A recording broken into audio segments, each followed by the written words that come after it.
You know that student, the one that seems to be able to do everything. They can ace their exams, have an active social life, and top it all off by learning a musical instrument. Their secret is time. They have more time because they're able to work more efficiently and effectively than the rest of their peers. And by the end of this video, you'll be able to do it too. So, here's how to ace your exams in just 2 hours per day. 1. The meaning of quality work. If we're going to study less, we're going to have to study better. And that is where our first step comes in. Do only those study techniques that maximize your learning. Too many students spend their time flicking through textbooks for hours on end, learning nothing and wasting their entire day. We must avoid being that student at all costs. The secret of quality studying is to work with intense cognitive effort. Take maths, for example. You could either revise for a maths exam by flicking through your old notes or by attempting difficult practice problems. The latter is going to be much more effective for learning because you're using much more intense cognitive effort. This effort lets your brain know that this information is important to remember, digest, and understand. And quality work also means prioritization. It's so easy to fall into the trap of only revising what you already know. As humans, we are wired to avoid discomfort as much as possible.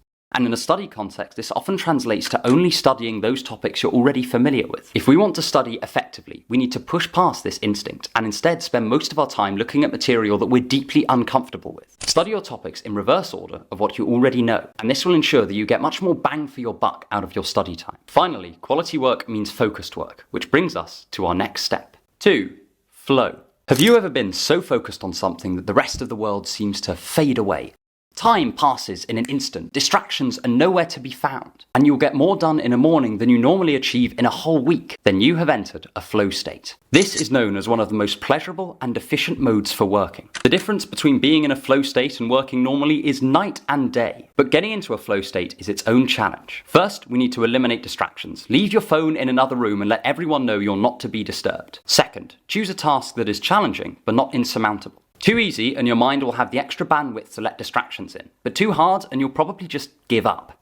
Lastly, the challenge has to be meaningful to you. This is where you need to dig deep and ask yourself why you are studying. Are you motivated by a lust for learning? Are these exams going to help you get your dream job? Whatever it is, draw upon it to make your work meaningful to you, and you'll find it much easier to enter this flow state and reap all its benefits. The final thing to know about a flow state is that it is fragile. It will only take a little distraction to pull you out of it, and once you're out, it's much more difficult to get back in. This is why managing your environment is so important. If you have a fully controlled workspace where nothing is there to draw your attention away from the page in front of you, you will ease yourself into a flow state much more quickly. And flow states are a skill that you can get better at. The more you're in them, the easier you're going to find it to get into them. All of this helps create the perfect recipe for our next step. 3. Minimizing inefficiency.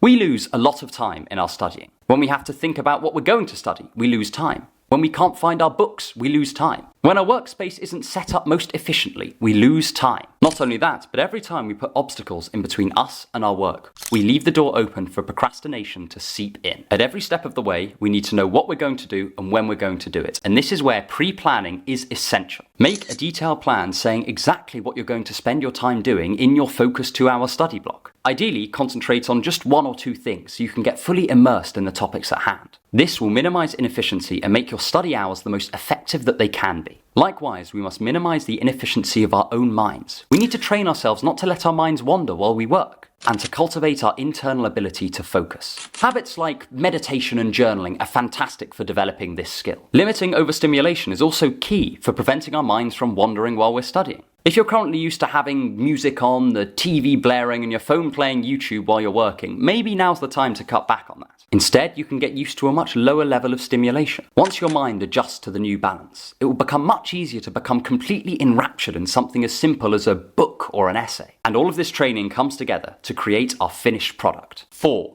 Deep work. Deep work is when we give our undivided attention to a single task that is very effective at bringing us closer to achieving our goals. When we undertake deep work, our mind is in a flow state, our tasks are organized, our goals are prioritized, and there is no resistance hindering our ability to make progress. It is us at our most efficient and effective, and there's no better state to be in while you're studying. If we truly practice this, master it, and structure our lives around it, then acing our exams in just 2 hours per day is not some far-off fever dream, but becomes a genuine possibility. So, take these tips on board, and if you fully internalize them, then maybe, just maybe, you could ace your exam in only 2 hours per day. And subscribe to both my channel and my email list for more on thinking to improve your life.